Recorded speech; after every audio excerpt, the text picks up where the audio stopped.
तमाम तारीफ़ें उस क्रिएटर के लिए जिसने इस यूनिवर्स को एक मकसद के तहत पैदा किया है।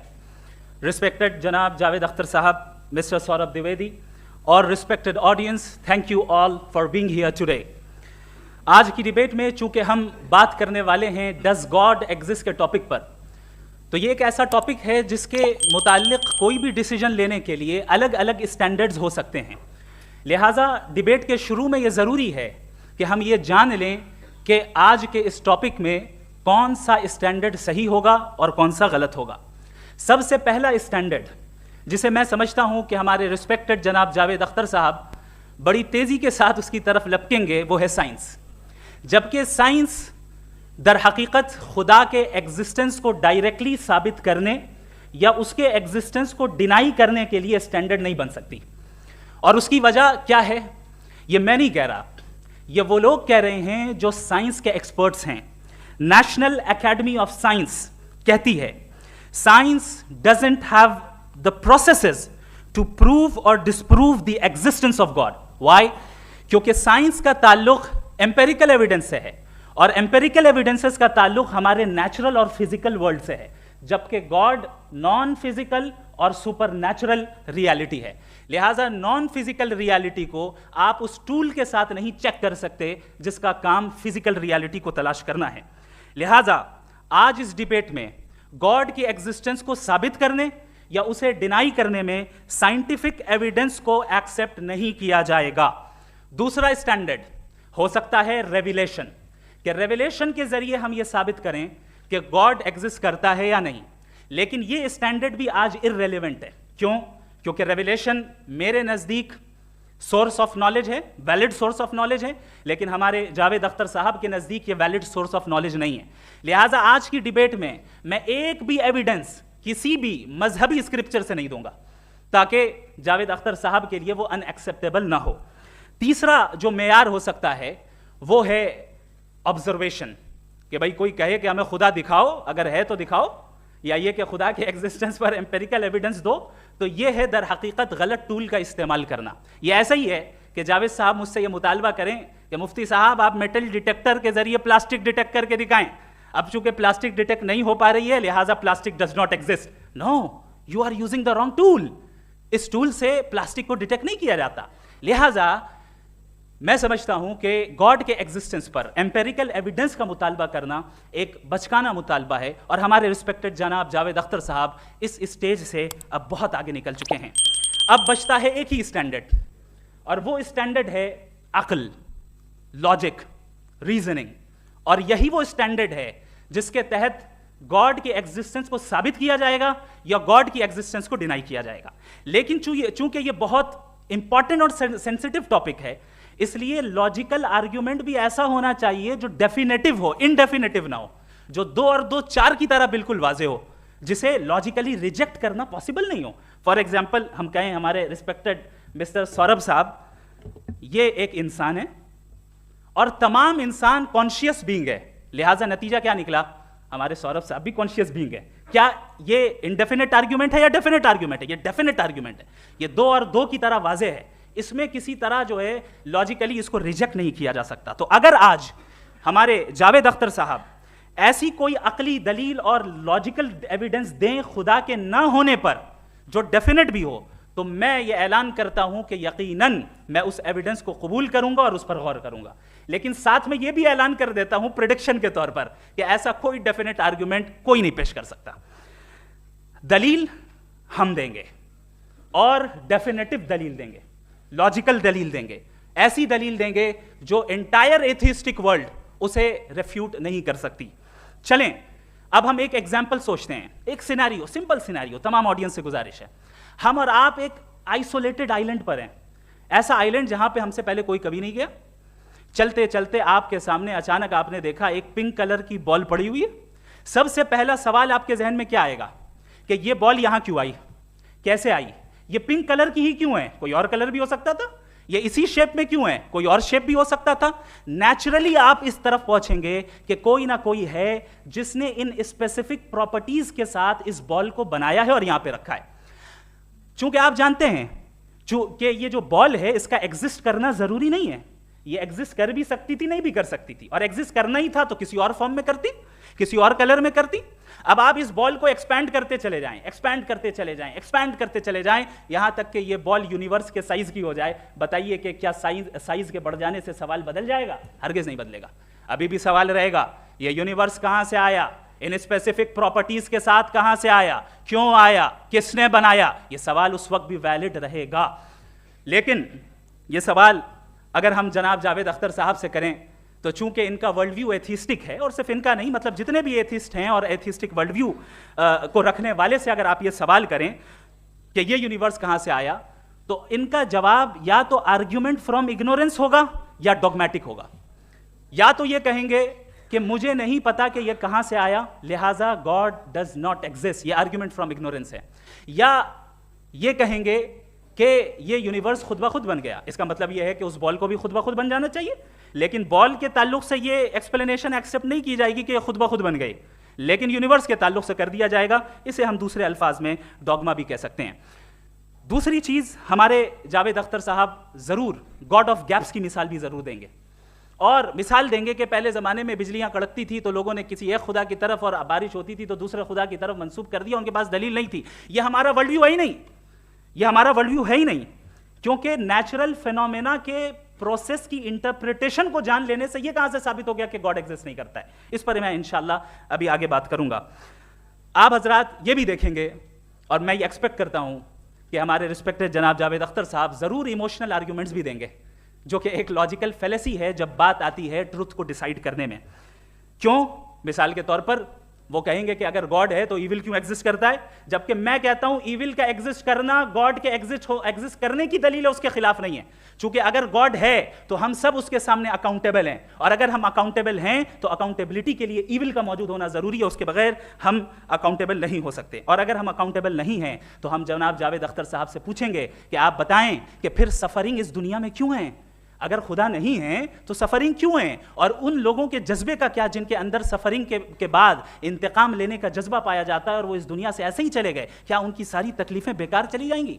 अब आ जाएं उसी एग्जाम्पल की तरफ कि बॉल, मुझसे अगर कोई पूछे इस बॉल को किसने बनाया और या इस एक्सपेंडेड बॉल को किसने बनाया, मैं कहूंगा कि चूंकि ये यूनिवर्स और इस यूनिवर्स की तमाम चीजें कॉन्टिंजेंट हैं। कॉन्टिंजेंट होने का मतलब ये होता है कि जो अपने एग्जिस्टेंस पे किसी के ऊपर डिपेंड करती हो, तो जाहिर है ये यूनिवर्स कॉन्टिंजेंट है। और अगर कोई चीज़ कॉन्टिंजेंट नहीं है तो मैं रिक्वेस्ट करूंगा कि मुझे दिखा दें कि कौन सी चीज़ यूनिवर्स में कॉन्टिंजेंट नहीं है, हम भी ज़रा गौर कर लें और हम भी देख लें।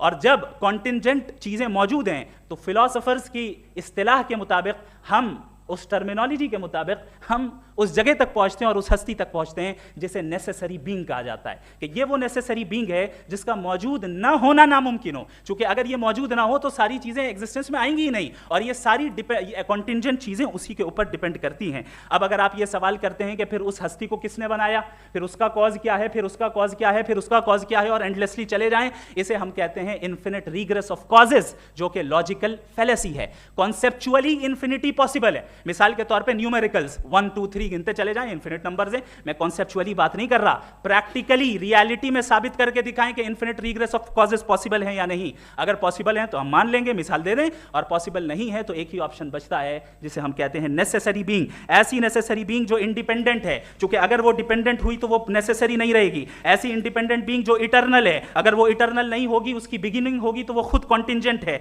ऐसी बीइंग जो पावरफुल है, क्योंकि कॉन्टिंजेंट को एक्चुअलाइज करने के लिए पावर चाहिए। ऐसी बीइंग जो इंटेलिजेंट है और नॉलेजेबल है, क्योंकि ये यूनिवर्स स्पेसिफिक फॉर्म और स्पेसिफिक लॉज ऑफ नेचर के तहत प्रिसाइजली चल रहा है। Thank you. Thank you. एक साइंस के बारे में बड़ी मामूली है तो आप फिक्र ना करें उसकी, लेकिन कुछ कॉमन सेंस है मुझ में। देखिए, ये खुदा का तस्वुर कोई नया तस्वुर नहीं है, ये सदियों से रहा है।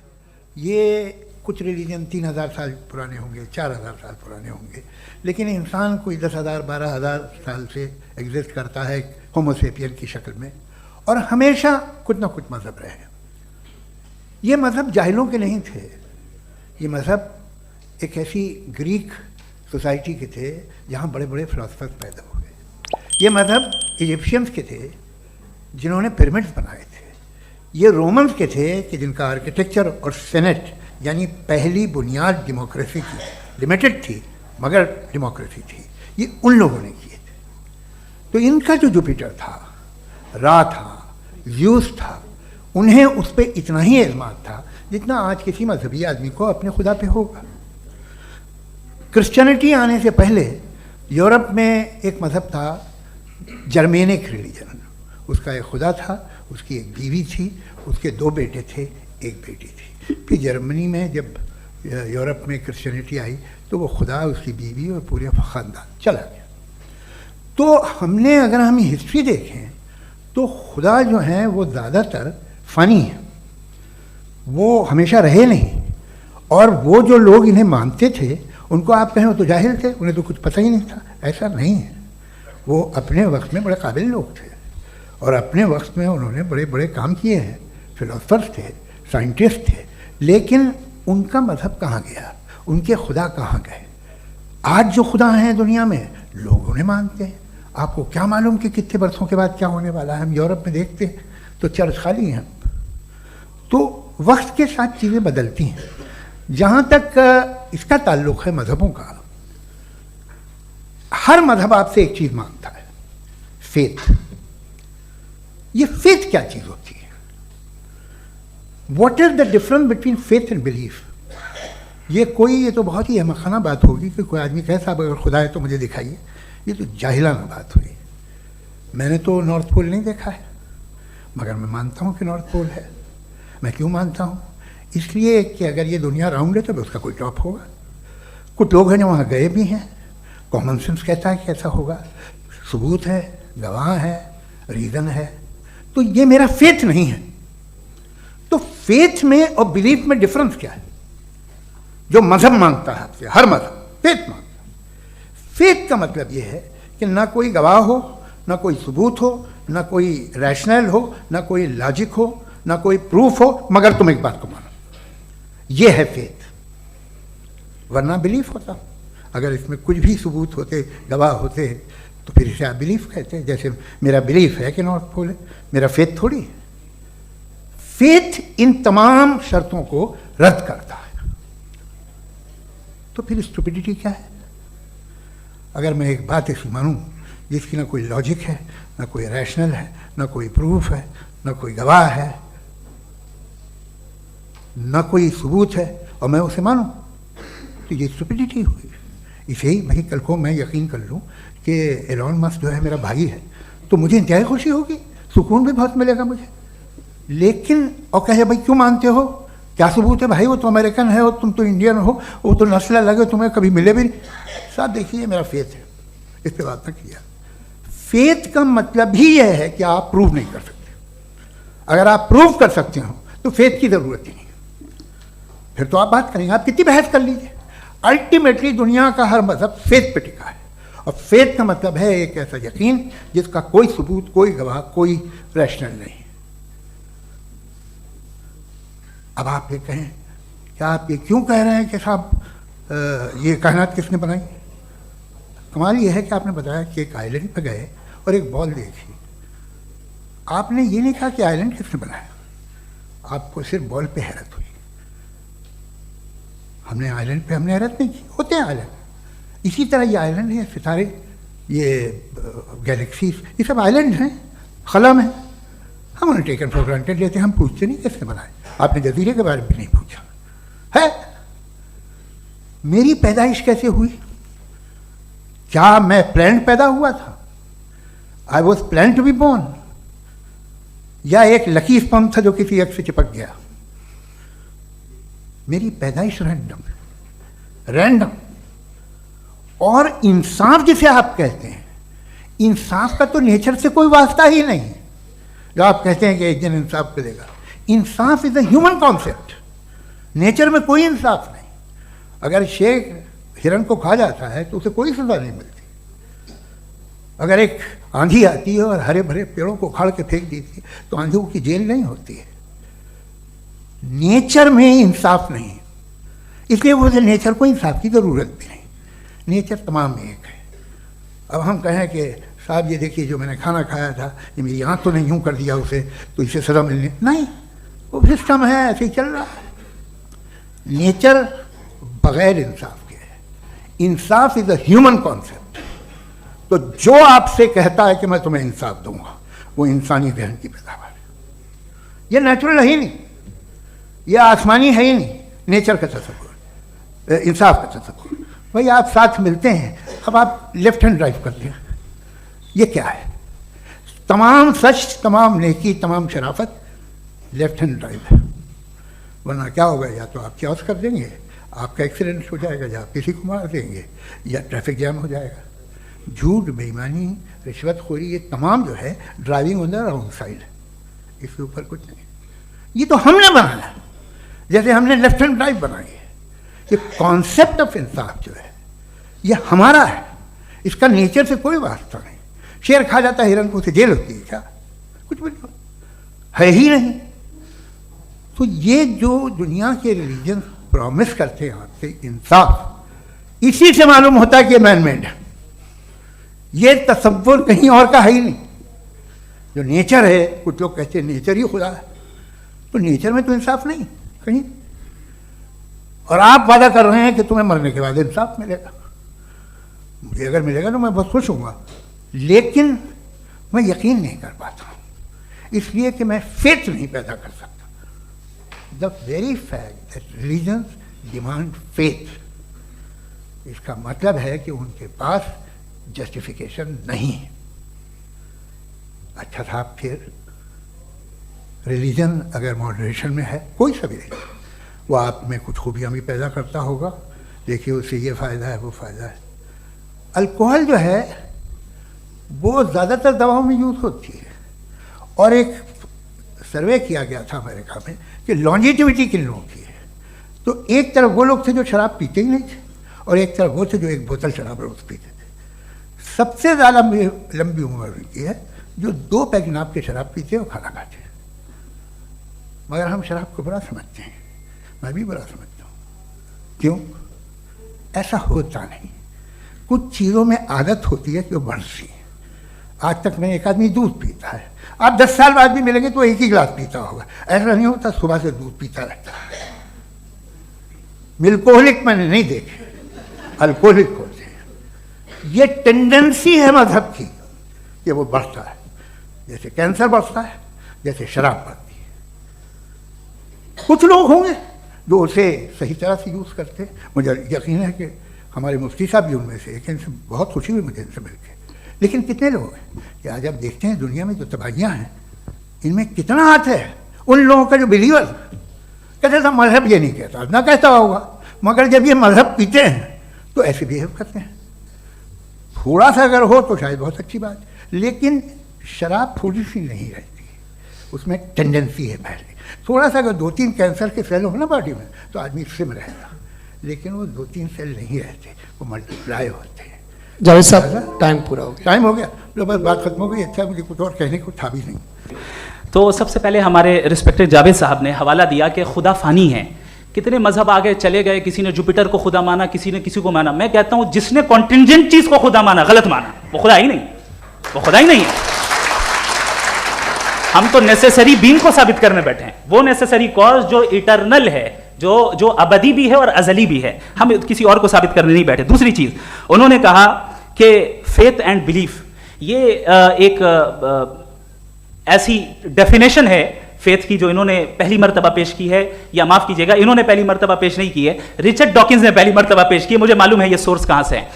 एपिस्टेमोलॉजिकली फेथ और बिलीफ का फर्क आप इस तरह नहीं कर सकते सर।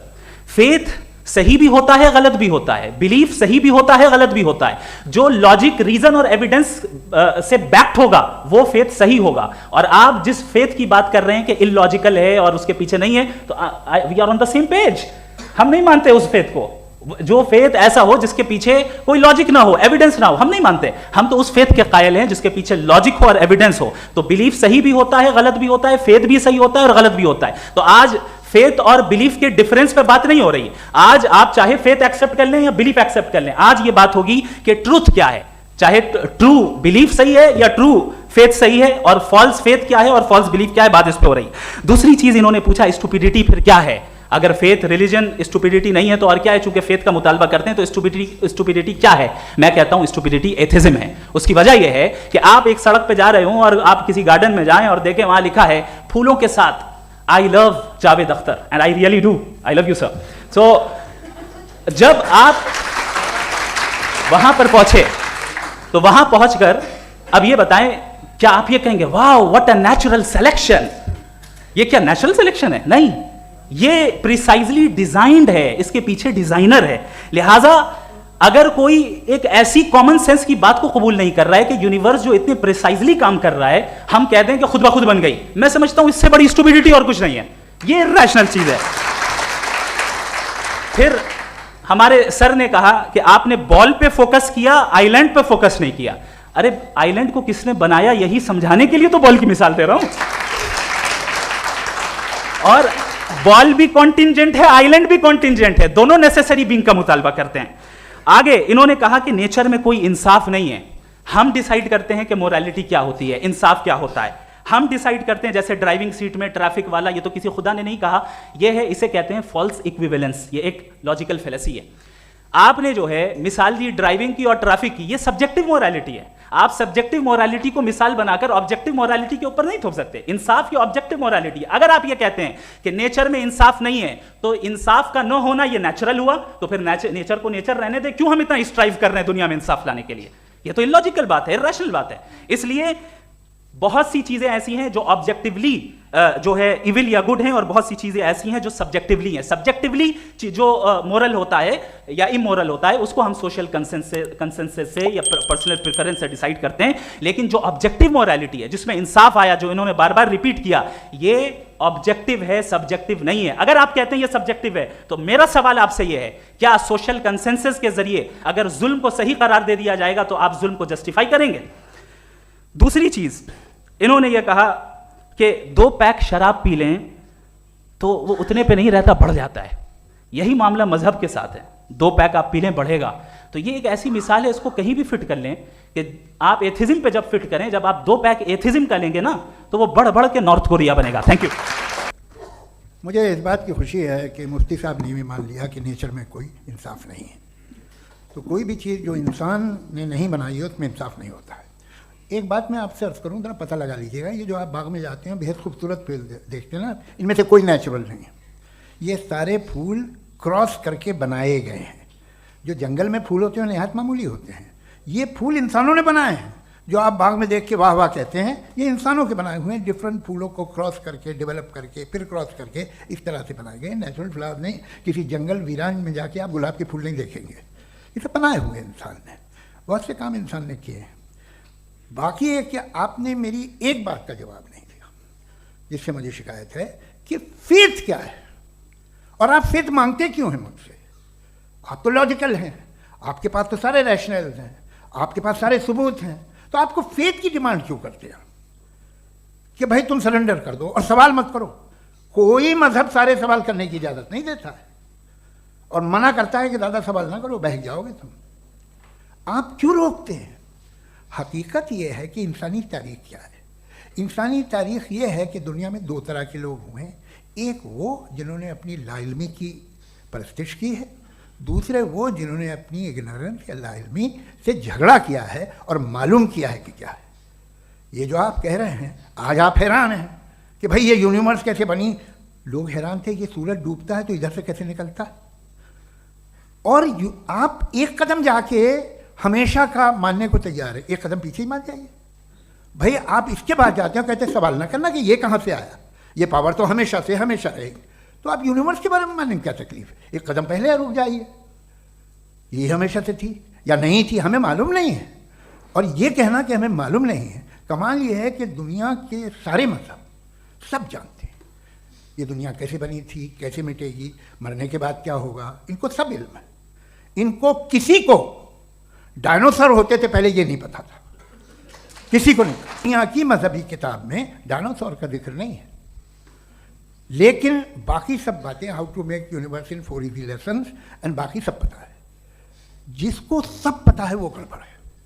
हम में ये इंकिसार, ये ह्यूमिलिटी होनी चाहिए कि हम ये कहें कि हमें ये बहुत सारी बातें नहीं मालूम, लेकिन हम उनकी परस्तिश ना करना, अपनी लाइल्मी को की परस्तिश ना करें, हम उसे पता लगाने की कोशिश करें। जिस दुनिया में आप बैठे हैं सर, ये हॉल जो है, ये इलेक्ट्रिसिटी जो है, ये माइक जो है, जिस हवाई जहाज से आप आए थे वो जिस कार से आप यहाँ आए हैं, ये सब उन लोगों की बनाई हुई है जिन्होंने सवाल किए थे। ये उन लोगों की बनाई है कि जिन्होंने सवाल किए थे, और हर स्टेज पे इन सवालों को मकरूह कहा गया था, गलत कहा गया था। आप ज़रा तारीख पढ़िए, एक बड़ी दिलचस्प किताब है बर्ट्रैंड रसेल की, जिसमें उसने रिलीजन एंड साइंस कि कब से रिलीजन जो है साइंस के अगेंस्ट है, और हद तो यह है कि भाप के इंजन के खिलाफ थे, स्टीम इंजन के भी खिलाफ थे, और फतवे हुए उन पर, वेटिकन ने दिए। तो ये हमेशा, अभी जैसे ही ये राइट विंगर आते हैं अमेरिका में पावर में, तो वो जो अपना ये क्या बोलते हैं उसे, सीड क्या वर्ड है, सीड क्या जो, हाँ नहीं सीड जो होते हैं जिन पे जी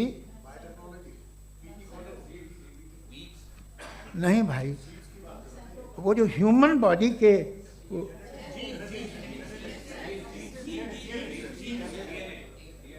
उस पर रिसर्च बंद हो जाती है, रिपब्लिकन नहीं करने देते। अरे भाई इतना डर क्या है तुम्हें? एक ज़माने में बहुत नाराज़ थे ये सारे मजहबी लोग कि ये इंसान तो इंसान बनाने की कोशिश कर रहा है। आपको क्या तकलीफ भाई, बना ले तो बना लेने दो, ये खौफ क्या है? और ये सब आज जो आप कह रहे हैं नामुमकिन है, ये कैसे हुआ? मुझे एक किस्सा याद आता है।